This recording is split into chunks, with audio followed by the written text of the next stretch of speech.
Hello, welcome. I did not actually do a September one, but this is going to be like the September one, even though today is October 1st.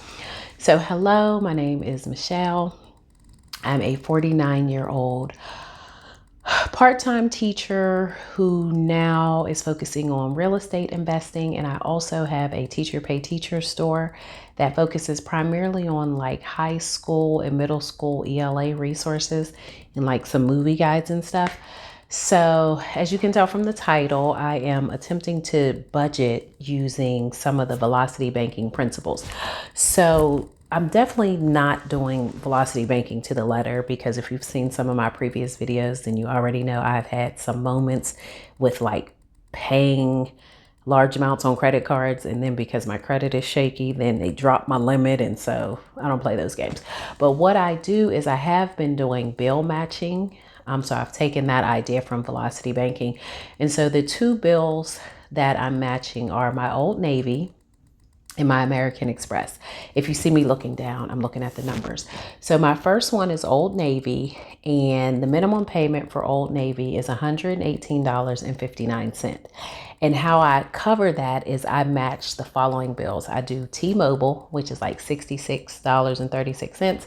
I do Spectrum, which is my internet, which is $56.99. And then I do HBO Max, which is $16.99. That totals $130.34, which means I can meet that minimum payment. So that one's good. And then the second one that I do is American Express. And I do my car insurance on there. So my car insurance is $262.60. My minimum payment on American Express, though, is $300. So I still have to put an additional $37.40 on that one. So I've matched that one out. My other one that I'm working on paying down is my Total Rewards credit card. That one, though, because I like entered into a payment plan at some point, it looks like it's open, but I can't add anything to it. So that means, of course, I wouldn't be able to like do the velocity banking principles with that. So I have had a slight change of plans as far as, my debt repayment journey and what my main goals are right now. So originally my goal was to pay off Old Navy by the end of August. That didn't happen. Then I switched it to, well, maybe I should try to pay off Total Rewards, since technically I can't add anything to that account anyway.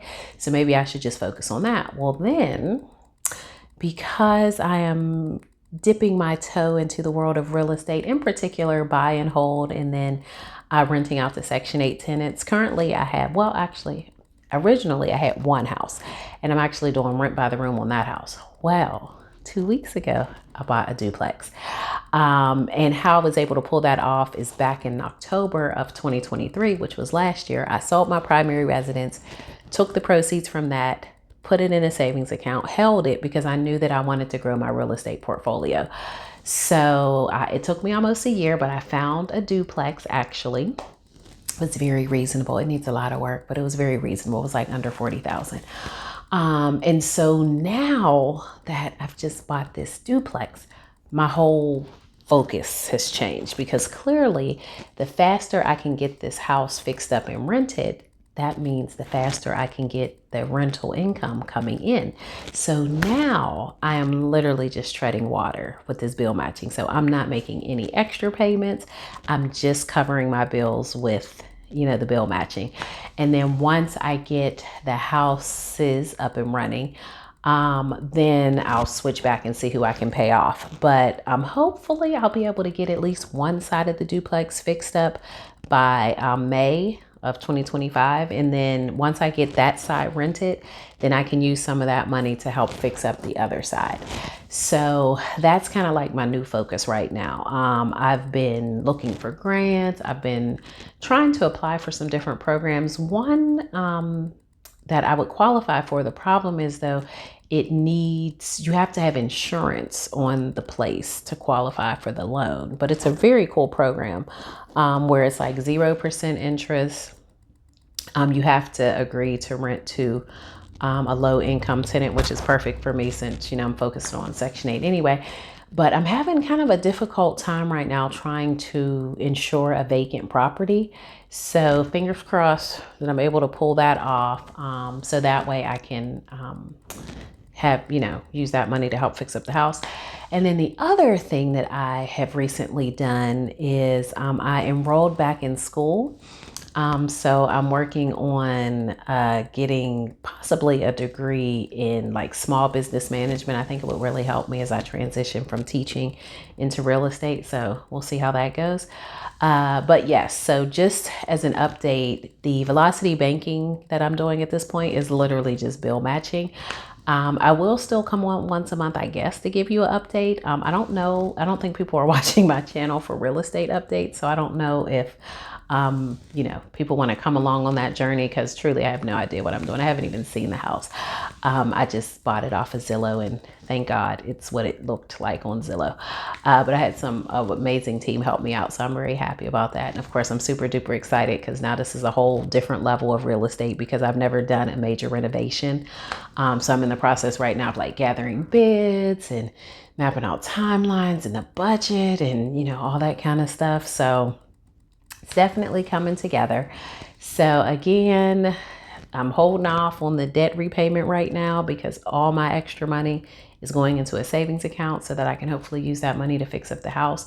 So I have been picking up additional tasks like at work. So like we have Saturday school for students. It's great because you get your hourly rate. So that's wonderful. I've been doing that. And I've also been doing, we have like you can work the gate for like sporting events. So like a couple weeks ago, I did like a volleyball game. So I've also been doing that, and I'm still trying to get this discretionary spending down, but I swear it just feels like it's just expensive to breathe these days. One of the aha moments that I just had, like I guess maybe 2 or 3 weeks ago with this velocity banking, is I realized that like I'm still spending what I feel like is a lot when I'm paying down these credit cards. But I realized that even though I'm able to bill match with Old Navy and with American Express, even when these two things are paid off, I would still be paying, what is that, 130, 260. So that's like what, 390. So that's almost $400 in just regular expenses. Because I mean, you figure even once American Express is paid off, I'm still gonna have to pay my car insurance. And even once Old Navy's paid off, I'm still gonna have a cell phone, internet, and streaming service. Although my streaming service stuff is absolutely ridiculous, and I do have to cut this at some point. But I just realized I would still have that money that's going out, which I guess I hadn't really paused to think about how just expensive things are. But I'm definitely going to revisit my subscriptions because it is insane. Because I have HBO Max, I have Netflix. I will have Netflix as long as I'm a teacher. I have Netflix. I have Disney. I have Hulu. Disney and Hulu are together. I have Paramount because I really want to watch football. And I also have Peacock. I got bamboozled in the stars because I had this like promotion and then I didn't cancel it. Then it renewed. So I just got stars for a year for like $45. So it's not a whole lot, but still. Same thing with Peacock. I got this teacher deal. So it was like $2.99 a month. But still, all these little bits of things are adding up. So I definitely want to kind of get a handle on that. My goal for October is to decrease my bills by $50 to $100. So I'm looking very closely at what I can cut. And that's more so with my just monthly expenses, not my discretionary spending, but kind of like with these subscriptions and stuff like that.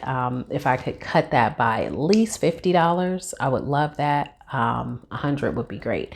As far as discretionary spending, my goal for the month is to get it under 600. So I don't want to spend more than 600. I have been, I don't want to say putting my healthy eating on the back burner, but right now I'm more focused on reducing my food costs at the expense of my health, probably, because, it can kind of be a little pricey to eat healthy. So I'm trying to reach a happy middle ground with that because, I do want to keep on this wellness journey, and I've really done well on some avenues, but then other ways I'm like, ugh. So I have to kind of figure out how I can still eat healthy, but not spend quite so much money, because about 80% of what I'm eating right now is like non-GMO and organic. So needless to say, it really adds up. So I have to kind of figure that out. But really, it's really just the dinners that I'm still struggling with, because for breakfast, it's always oatmeal with some fruit and tea. I'm actually switching to oatmeal. So if y'all have any suggestions, please let me know, because that consistency of the oatmeal is just making me gag at this point. I'm so sick of eating oatmeal. I think I've been eating oatmeal now for breakfast for like 2 months straight. For my lunch, I do like a granola bar and an apple, which works for me. And then for dinner is where the budget just goes out the window, because I'm like ordering takeout and stuff like that, which now that I think about, it probably isn't necessarily the healthiest anyway. So it probably wouldn't be that hard to just switch. I have had a couple struggle meals where I'll do just like crackers and tuna. And my students, of course, are teasing me because they're like, "You mean tuna salad?" And I'm like, "No, no, I mean like straight like a cat. Just take it out the can, put some little bit of seasoning on it. Really just, I've been doing lemon pepper, and I put a little garlic on, and I get some Ritz crackers or like some saltines, and that's kind of like what I'm eating. But anyway, feel free to follow along. If you're interested in the real estate journey, let me know in the comments, and I can update you on how that process is going, since it really, I literally have no clue. I mean, I've just been tuning into more podcasts and listening to Bigger Pockets and some other people, just so I can try to figure this out as I go. But yes, I hope everybody is having a good day. I cannot believe we only have 3 more months left in this year, which is crazy. But thank you, thank you, thank you. I hope this bill matching might be sparking some interest in some people. Again, I realize this is not velocity banking at its purest, but it's what is working for me. So if you're not able to do kind of the whole thing, or you don't have like lines of credit and things like that, I think the bill matching is like a game changer, because at least, you're not quite so close to the end. It's creating just a little bit more margin in my budget. So that's good. So as always, I appreciate you watching. Be grateful. Bye-bye.